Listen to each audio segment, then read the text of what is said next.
Mä vaan vietin iltaa Taljan Jonnenkaan. En mitään muuta. No eihän se mulle kuulu. Vaikka kyllä mulla nousee heti suojeluväistöt esiin. Ihan niin kuin silloin, kun sä olit pieni.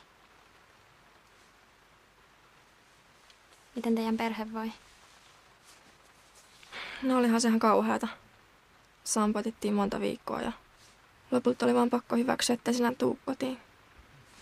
Sitten vielä kaikki, mitä se oli sekoillut siellä laivalla. Mä oon tosi pahoillani. Musta vaan tuntuu, että Sampo ei enää ikinä ollut oma itsensä sen jälkeen, kun muutettiin pois Helsingistä. Jotenkin se vaan sekos. Eikä se Tessan tapaaminen ainakaan yhtään helpottanut tilannetta. Mä toivon, että me voitais olla vielä väleissä. No, oothan se vieläkin mun isosisko. Ja sä mun pikkusisko.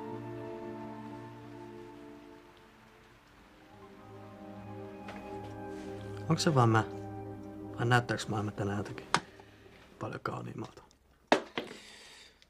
No kyllä eilisen jälkeen.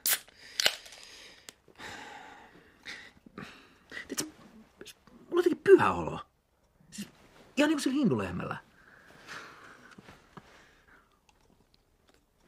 Hei jäikö sun yhtään outo fiilis siitä yhdestä jutusta?